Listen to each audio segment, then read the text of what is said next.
Bütün kənd ölürdü məndən ötürü. Qırğın idi üstümdə. Elə bil ki, Fəzail bir gün gəldi, çıxdı, bir dənə qıy vurdu kəndə ki, mən Gülbaharla bir yellənşəkdə yellənmişəm. Sənlə mi? Hə. Sən də yellənmədin adam qalın bax o kəsə. Ətə yellənşəkdir dana, nə olacaq?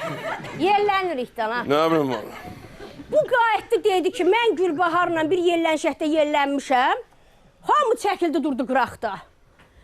Yaxınlaşdı, mənə dedi ki, bə get hazırlaşın, elçilərimi göndərəcəm. Bir sevincəyə düşdüm, qaşa-qaşa gəldim evə, mamamgilə dedim ki, bəs bazarlıq eləyin, sabah bizə elçi gələcək. Bazarlıq elədik, sırfanı açdıq, qəşəşləni oturduq, gözlədik, bunlar gəlmədi. Səhər gün gəlmədi. 5 gün keçdi, heç kim gəlmədi. 1 ay, 5 ay, 1 il, 10 il keçdi.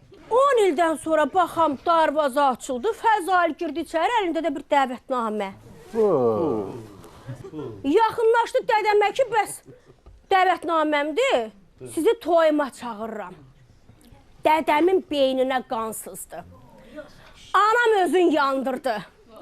Qardaşım ov tüfəngini götürüb ağzının içindən atdı.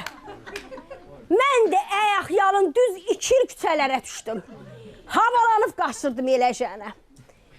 2 ildən sonra Fəzaillə qarşılaşdım. Dedim, Fəzail, məni almayacaqdınsa, nəslimi niyə qırdın? Və məni almayacaqdınsa, niyə imkan vermədin o biriləri alsın? Özündən də elədin, onlardan da elədin. Hə, dana.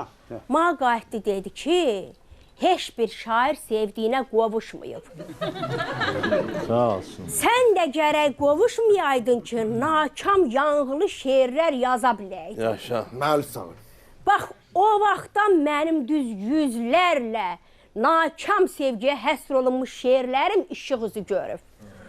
Mən o şeirlərimlə bugün də bir kitab nəşr etdirmişəm.